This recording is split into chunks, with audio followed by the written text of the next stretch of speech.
senyor Funes, per part d'Entesa. Bé, bon dia a tothom, bona tarda quasi ja. A la comissió informativa se'ns va fer una breu explicació de la memòria. Es va explicar que era una memòria que encavalcava dos governs, no? I que per tant era un relat més o menys descriptiu de l'activitat feta entre aquests dos governs. No vull repetir intervencions que ja han fet en altres moments en relació als pressupostos o la liquidació o altres plans. Nosaltres creiem que la memòria de cara a futur i del que reflexió hauria de ser una eina de millora, hauria de ser una eina d'explicació del que s'ha fet, no tant en el contingut detallat d'on ha anat cada euro de la corporació, sinó un relat més polític. Crec que això és el que ens falta, en quant a objectius polítics, en quant a objectius aconseguits, no només quines subvencions s'han donat, quin suport s'ha fet als ajuntaments, quins serveis s'han prestat. Entenem que de cara al proper any, entenem que serà la primera memòria que presentarà aquest govern de la Diputació, caldria un relat molt més polític, molt més basat en indicadors, en compliment d'objectius. Paraula, senyora Sevilla. Gràcies, presidenta. Bon dia a tothom. El nostre grup, seguint la línia del document estratègic que vam lliurar i que vam treballar al govern i també de les diferents trobades i propostes que els hi hem fet arribar i centrant-nos només en els projectes que fan referència al PAM, sense entrar en altres projectes que el grup hagi pogut plantejar. Entenem que és positiu que la Diputació de Barcelona, i ja ho hem dit en diferents ocasions, es doti d'una eina com és el PAM, perquè el PAM pot ser un instrument bàsic de planificació de l'activitat supramunicipal durant els que ja queden 3 anys de mandat. En aquest sentit, el document, a la nostra manera d'entendre-ho, ha de ser el full de ruta de l'acció política i de la gestió d'aquesta Diputació i, per tant, ha d'establir una direcció, una destinació final, per arribar a la qual es proposen tota una sèrie d'actuacions. El PAM, per tant, ha d'esdevenir el compromís públic i comú amb els ens locals de la demarcació de Barcelona i amb la seva ciutadania. Per tant, entenem que hauria de ser fruit de la visió sobre la situació, les necessitats, les perspectives dels municipis i de la ciutadania, dels seus ciutadans i ciutadanes. Així, nosaltres entenem que després de la seva aprovació, i els hi vam fer palesa a Junta de Govern, s'hauria d'haver transmès als municipis per l'obtenció dels suggeriments per tal de tenir un document més participat, més viu, més consensuat amb el territori per arribar a aquest aterrament al territori de les propostes i per enriquir-lo amb la participació en aquest sentit. El govern també ha d'adoptar, a la nostra manera d'entendre-ho, el compromís que el PAM sigui un instrument dinàmic, obert i flexible, s'ha esmentat aquí, per adaptar-se a un entorn tan canviant i dinàmic com l'actual, on les necessitats de compensació dels desequilibris socials creixents i les polítiques de cohesió social adquireixen nou protagonisme i això ha d'estar constant i ha d'estar reflectit en aquest document com a línia en el propi relat del PAM, entenem.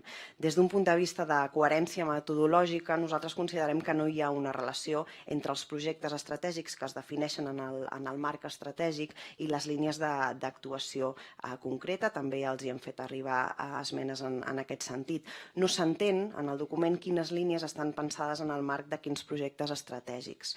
Alhora, el pla entenem que planteja línies d'actuació i objectius, però no les actuacions pensades per assolir-los en aquell relat que els he fet prèviament, la línia que nosaltres entenem que hauria de tenir el document. Això fa, per tant, que sigui per nosaltres molt complicat fer planificació i seguiment d'actuacions i resultats vinculats a aquestes mateixes i entenem que també comporta aquestes dificultats, per tant, pel govern que fa el PAM. Per què passa això? Doncs perquè l'estructura organitzativa clàssica, des d'aquest punt de vista, no resol dues situacions cada cop més prioritàries en l'acció pública. Per una banda, l'aparició de demandes socials o demandes polítiques públiques que no depenen ja només d'una sola part de l'administració i, per altra banda, també la necessitat de tenir cada cop més una visió més integrada, com comentava, d'aquests objectius. El document, per tant, no està dotat d'aquesta transversalitat, altres grups ja ho han esmentat, necessària, que permeti, per tant, compartir sinèrgicament aquesta consecució dels objectius comuns, tot i que valorem el gest del govern de voler incorporar en el relat del document, si més no, a aquest punt de vista i aquesta visió del nostre grup que vam proposar de la transversalitat.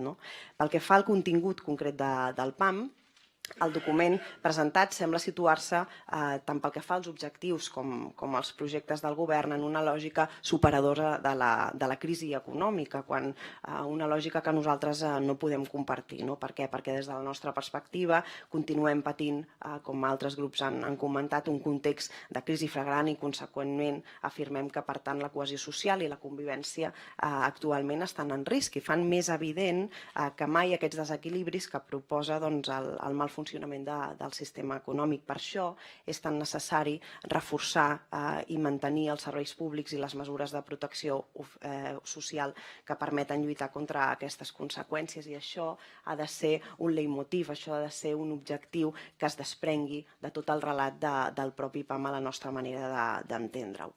D'altra banda, respecte a la no incorporació del pacte de govern entre Convergència i Esquerra en el relat del PAM, nosaltres els hi tornem a demanar la inclusió d'aquest pacte al document. Per què? Perquè donaria compliment a la lògica dels documents estratègics del govern, que són d'una banda l'acord del nou govern, d'una altra banda el PAM i d'una altra banda el Pla Xarxa 2016-19 amb tot el catàleg, les meses i els programes complementaris, i perquè aquesta inclusió del pacte de govern ja s'havia fet en el mandat anterior, per exemple.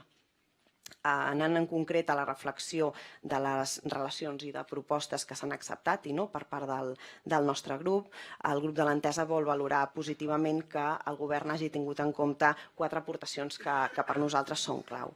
D'una banda, la incorporació del Pla de xoc contra la pobresa, amb aquest relat que feia necessària la incorporació d'aquest Pla de xoc contra la pobresa. Ara bé, tot i acceptar aquesta resposta de l'elaboració d'un programa específic, a nosaltres ens agradaria que el Pla de xoc contra la pobresa no perdés de vista que ha de ser per la justícia i l'equitat, i que això d'alguna manera, en tant que és un document obert i viu, quedés reflectit en el relat del PAM i en aquest objectiu. D'altra banda, l'acceptació també del govern d'incloure una línia d'actuació per la recuperació de la memòria democràtica com a patrimoni cultural popular dels municipis de la demarcació de Barcelona, que demanem que es pugui incorporar definitivament en el document que ens presenten, que es pugui incorporar perquè així adquirim aquest compromís. També valorem positivament la incorporació del foment de les energies renovables, més enllà de la biomassa. Veiem positiu que s'incorpori aquesta aportació del grup de l'Entesa. Haguéssim valorat, senyor Ciurana, que també ho incorporés en el seu discurs, més enllà de parlar de biomassa, perquè és important fer aquest canvi i buscar aquest paraigües més ampli d'energies renovables, i valorem la incorporació en el relat del document i la inclusió també de clàusules socials i ambientals en la contractació pública. Alhora, volem tornar a insistir, com no, en altres aspectes que vam presentar en el nostre grup i que entenem que podrien tenir en compte. Vam fer un relat en una junta de govern de la necessitat d'enfocar els plans d'ocupació d'aquesta Diputació al canvi de model productiu, i això té moltes variables, té moltes accions que es poden desenvolupar i és un punt essencial que necessita ser incorporat en aquest PAM i en el dia a dia i en el propi relat i dibuix de les accions d'aquests plans d'ocupació de la Diputació. Necessitem també una línia de coeducació, una línia d'igualtat, de polítiques públiques d'igualtat, la qual se'ns va dir que tindria protagonisme en el document, però malauradament no hem vist la incorporació al respecte d'aquesta línia potent de polítiques públiques d'igualtat, i s'ha esmentat la necessitat de lluitar contra la feminització de la pobresa, la necessitat de lluitar contra les violències masclistes. Més enllà d'una línia concreta, necessitem aquest eix que situï les polítiques que tenen en compte la dona al centre del relat. També volem proposar la singularització d'una línia d'actuació de polítiques públiques LGTBI, ja els hem fet esment d'això, una línia específica. No és suficient la justificació sobre la seva incorporació com a objectiu específic en el PAM, que s'ha incorporat, sinó que insistim en la necessitat d'una línia d'actuació específica i singularitzada per aquestes polítiques LGTBI. I creiem també que, a banda del suport als ens locals en l'aplicació de la tarifació social als serveis educatius, aquesta ampliació de la tarifació social s'hauria de fer extensible a les activitats esportives en el marc 2016-2017 i en aquest sentit també els hi tornem a fer la proposta. Per últim, reiterem la petició d'una línia específica sobre oci nocturn que actualment no està recollida en el document i per tot això i perquè entenem que el PAM, com vostès mateixos ens han comentat, és un full de ruta obert a aquestes aportacions, doncs esperem que tinguin a bé incorporar les modificacions que els proposa el grup de l'Entesa. Gràcies. Gràcies. Funes té la paraula. Gràcies, presidenta. En tot cas, constatar que, en primer lloc, el Parlament té feina per fer. Per tant, el que necessitem és una llei de governs locals i una llei territorial que clarifiqui quines són les funcions i els papers de les diferents administracions i, en aquest sentit, que clarifiqui si hem de tenir consells comarcals, com s'han de dotar, quines funcions han de tenir, quines competències i com s'han de finançar. Mentre el Parlament no resolgui això, que ho ha de resoldre el Parlament i que hauria d'estar començant a fer-ho al Parlament, a la Diputació ens toca, com ens toca en altres moments, ajudar a les administracions locals que tenim. No vull repetir la intervenció que vaig fer a la comissió informativa, ja ho vam plantejar. El nostre únic punt de demanda en aquest plantejament no és la primera operació de tresoreria que es fa en aquesta casa, lamentablement em temo que tampoc serà l'última, té a veure en molts casos amb dificultats de tresoreria dels ens locals i volem que hi hagi un seguiment i un control de com s'ha generat aquest desajust de tresoreria, per dir-ho suaument. Per tant, com que tots i totes són conscients que bàsicament es deu a que els consells comarcals no reben els recursos que han de rebre de la Generalitat, demanem que en la mesura que la Diputació col·labora finançant aquesta part de desajust dels consells comarcals, que es vagi sabent quan va pagant la Generalitat i quan estan trigant els propis consells comarcals en retornar-nos el crèdit que estem fent. Per tant, volem un control i un seguiment i una informació contínua de com està funcionant aquest programa, perquè si no al final potser estem generant una bossa de deute entre els consells comarcals i la Diputació quan el deute qui la té és la Generalitat amb els consells comarcals, els ajuntaments i les diputacions. Ja ho vam fer el mandat passat i per tant creiem que durant aquest mandat també hauríem de fer un seguiment d'aquest tipus d'operacions de tresoreria en aquest tipus d'informacions de quan va pagant la Generalitat i quan van pagant els consells comarcals. Gràcies. Senyor Funes, té la paraula. Sí, per no allargar-me i per no repetir el que vaig dir a la comissió informativa, els faig referència a la meva intervenció del 28 de gener en relació a aquest punt, la resposta que em va donar la presidenta i la resposta que em va donar el diputat d'Hisenda, on advertíem que pel plantejament que es feia era probable que ni la responsabilitat territorial que reclamava a les entitats financeres ni la responsabilitat social s'acabaria d'ajustar. Avui ens hem trobat que 2 mesos després i escaig no tenim encara el programa en marxa. Entenem que s'hagin de fer aquests canvis i mantindríem la posició que vam tenir en el seu moment perquè encara creiem que hi ha recorregut per exigir més als bancs de responsabilitat social i de responsabilitat territorial. No vull repetir el que vaig fer a la comissió informativa on el diputat ja sap la nostra visió de quin creiem que han de ser la implicació. Més enllà de que tinguin o no tinguin sucursals o oficines als territoris, el que li demanem a les entitats financeres és que ajudin al món local. Gràcies. Presidenta, 3 coses breus. La primera, un suggeriment. En aquesta modificació de crèdit a nosaltres ens hagués agradat poder votar a favor del programa de les franges perimetrals.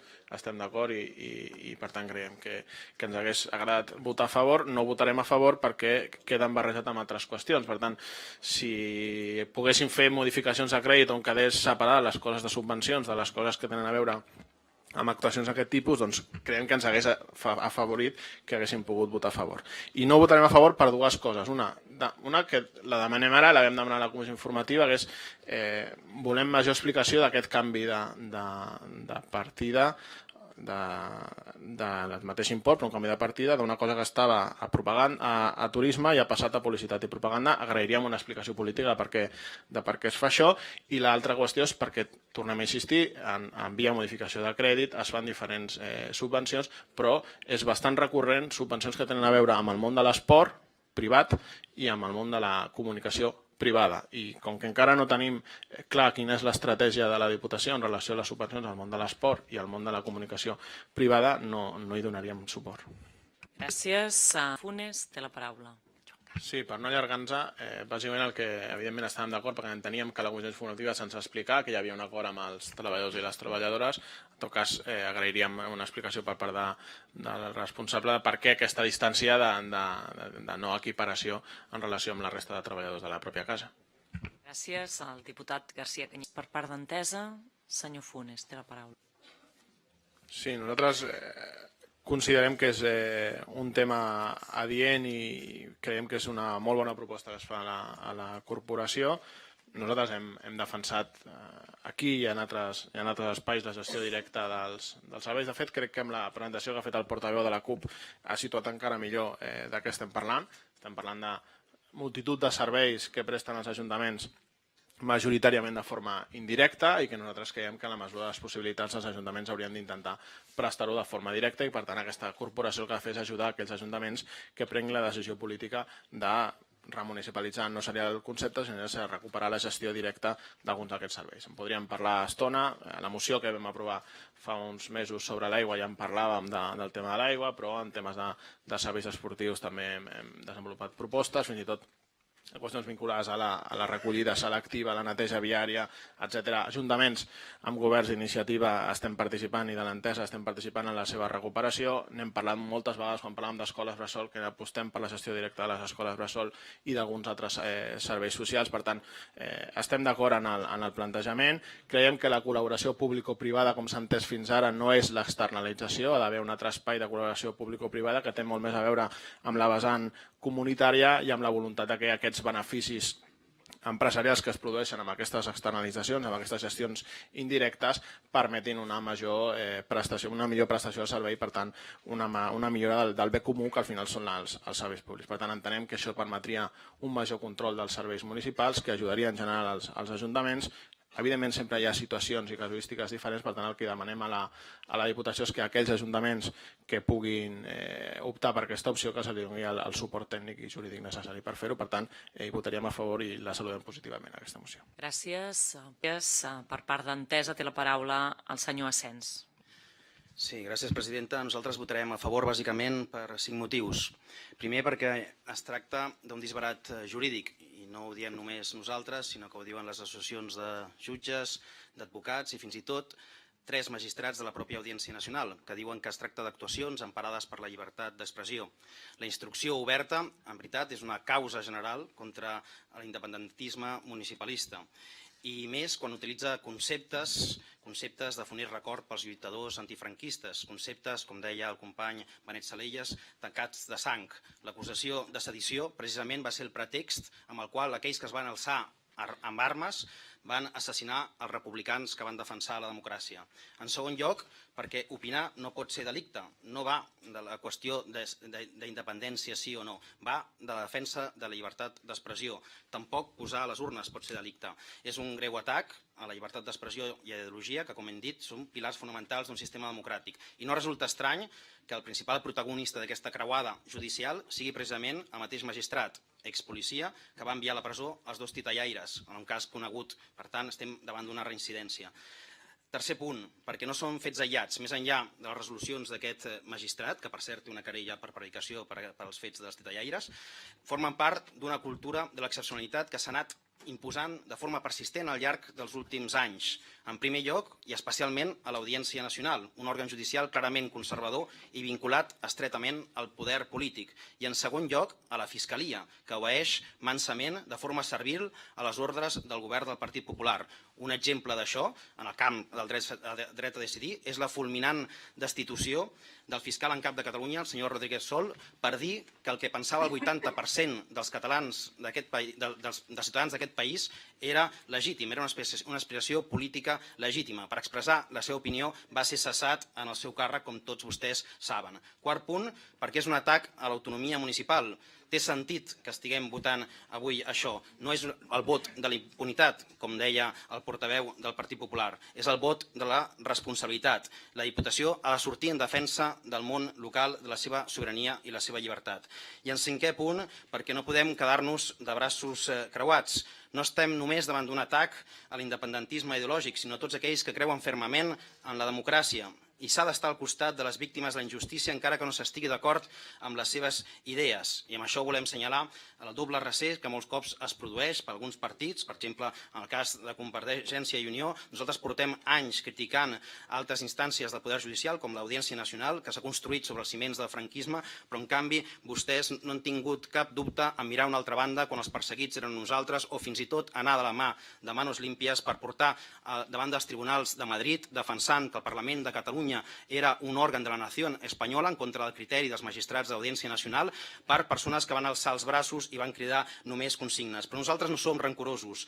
Per decència i coherència defensem també quan els perseguits són uns altres, i potser regidors del seu partit, i vam sortir a defensar també el president Mas, vam subscriure el manifest i vam sortir al carrer per defensar el que ens semblava que era una injustícia. No amaguem les discrepàncies que tenim amb vostès, amb la resolució del 9-N, entre altres motius perquè no contempla més que un escenari de ruptura amb el règim del 78, que la independència, quan en veritat hi ha la via del federalisme o confederalisme, que és una opció que hauran de decidir els catalans i les catalanes en referèndum, ja sigui de forma pactada o ja sigui de forma unilateral. Però malgrat aquestes diferències que tenim amb vostès, diferències polítiques, els hi farem costat perquè el que creiem és que està en joc la democràcia i, com deia Montesquieu ja al segle XVIII, la injustícia contra un és una amenaça contra tots. Gràcies. Grup d'Entesa, té la paraula la senyora Pérez. Bona tarda. No serem nosaltres les que neguem que vivim en una societat desigual i injusta, especialment per les dones, i especialment per les dones migrants, per les dones lesbianes, per les dones trans, per les dones de classe social treballadora, per les dones en precari i un llarg etcètera. No obstant, pensem que hem de poder diferenciar aquestes alçades entre les realitats que viuen les dones, que són realitats complexes i que no es poden tractar d'una manera tan simplificada com es fa en aquesta moció amb el cas específic de la prostitució. La moció presentada es parteix de la premissa que tot exercici de la prostitució és violència contra les dones, però part de les dones que exerceixen porten anys alçant la veu per dir que elles prenen la decisió d'exercir-la, que no és violència contra elles, que no ho fan de manera forçada, que no és esclavitud i que reben un sou per un servei que donen. I per tant creiem que la seva decisió ha de ser respectada i també elles han de ser respectades. Avui l'exposició de la portaveu socialista òbviament agafava les paraules o les declaracions que coincidien amb la seva postura, però hem de poder veure que n'hi ha postures diferents, també n'hi ha informes, hem agafat informes que recolzen la posició que es defensa, però també n'hi ha altres informes, tant de Nacions Unides i en els espais on s'ha legalitzat la prostitució, en especial i en específic amb Suècia, que ens estan mostrant també quines estan sent les realitats després de la implementació de la llei, com s'estan amagant les realitats, com han desaparegut de l'espai públic, com han augmentat la dependència de les dones als proxenetes i un llarg etcètera d'informes que avui no ens venia, diguem-ne, a portar-ho perquè va en contra d'aquesta moció. També dir que hem de reconèixer que n'hi ha dones i investigacions i processos que ens diuen i que ens expliquen que n'hi ha dones que es troben en situació d'explotació de manera forçada, sota coacció de tercers i, per tant, sota una relació del que sí és una violència que està tipificada al Codi Penal, que està a diferents lleis i a codis i tractats internacionals i que es diu tracte de persones amb fins de prostitució forçada o d'explotació sexual. Això és violència. I hem de posar tots els recursos, tots els esforços per abolir aquestes pràctiques de la mateixa manera que hem de posar esforços també per acabar amb altres desigualtats i amb totes les formes de violència. Si es presenta una moció que realment estigués parlant d'aquest tipus i d'aquesta forma de violència i que ens impliqués com a municipis i que volgués treballar en aquesta línia posant els recursos materials, els recursos econòmics, humans, que avancés també en el nivell judicial, que creés indicadors de detecció compartits, que formés els professionals que estan intentant posar fre en aquest tipus de violència. Allà ens trobaríem i allà podríem arribar als acords que també parlava Ciutadans amb fermesa i amb contundència. Ara bé, ens trobem amb una moció que confon realitats, que no dona cap espai ni cap reconeixement a les dones que exerceixen la prostitució, perquè aquesta és l'opció que elles han pres, que està anul·lant la seva veu, que els hi nega el dret a tenir dret, és a dir, a ser subjectes i no una vegada més amb una presentació de les dones com a objectes i per tant no donarem el nostre vot a favor. El nostre vot serà en contra, en particular per dos motius.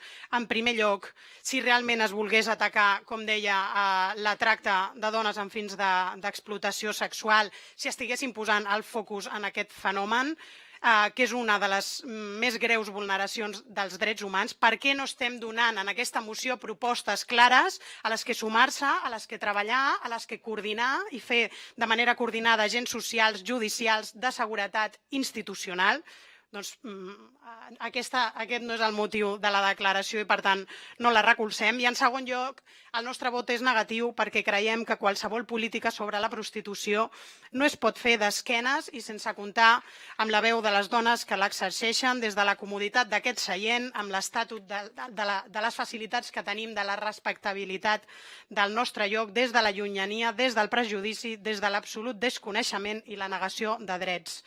Des de considerar la minoria d'edat d'aquestes dones que afirmen que exerceixen voluntàriament, no arribarem a cap acord i, per tant, pensem que és una tessitura complexa, però els drets de les dones no es poden defensar en contra dels drets d'unes altres dones i, per tant, votarem en contra.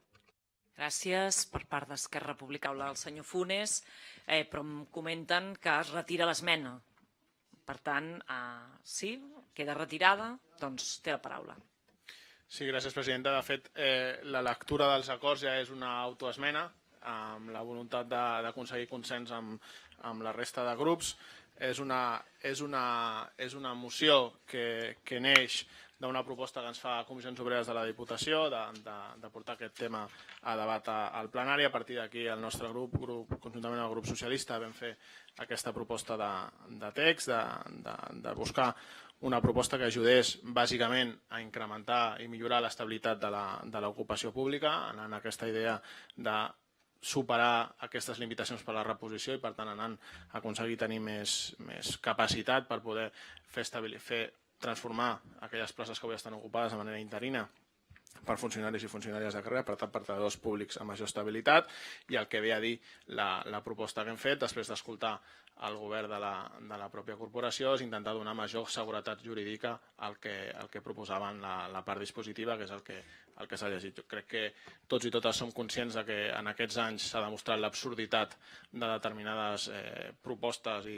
directrius imposades pels ministeris de l'Estat i que en aquest moment el que fa és tenir en aquesta casa un gruix de personal o de persones interines, de treballadors i treballadores interines, que creiem que no correspon a una corporació com la nostra, on històricament s'ha pogut mantenir una gran estabilitat de l'ocupació pública i alhora tenir el màxim de gent en situació de funcionaris de carrera. Per tant, aquest és el que planteja la moció. Insistim, és una moció a proposta de Comissions Obreres que hem intentat la resta de grups poder arribar a aquest tipus d'acord. Moltes gràcies. Senyor Funes. Sí, presidenta, dos pregs. Un ja el vam fer a la Comissió de Serveis a la Persona, aprofitant que també hi era present el diputat d'Educació, i insistir en aquell preg. És sabut per la resta de gent. Nosaltres, en aquests moments, el que estem amb una certa preocupació l'escenari que podem tenir aquest estiu en quant a activitats de temps lliure. Una mica creiem que en aquests moments de situació de crisi econòmica hi ha moltes famílies que no podran fer front a les despeses de les activitats de lleure a l'estiu i, per tant, vam suggerir a la vicepresidenta, al diputat d'Educació, a la diputada de Serveis Socials i a la mateixa presidenta que intentéssim establir de forma, entre cometes, urgent per les dificultats que això suposa. Ja tenim a l'estiu a tocar que la Diputació intenti establir algun tipus de dispositiu de suport als ajuntaments que puguin fer o desenvolupar activitats de temps lliure a l'estiu. Garantir el dret a lleure, garantir el dret a l'alimentació crec que són importants. I l'altre prec no té res a veure amb aquest tema, però sí que té a veure amb l'utilització social dels espais públics. Fa uns dies el ple de Santa Coloma de Gramenet aprovava una moció en relació als horaris del parc fluvial del Besòs i el nostre prec seria que en la mesura que la Diputació té capacitat de fer-ho, que convoqui la comissió de seguiment del parc fluvial per estudiar si cal modificar els horaris de l'ús del parc fluvial. Gràcies, senyor Funes. Queden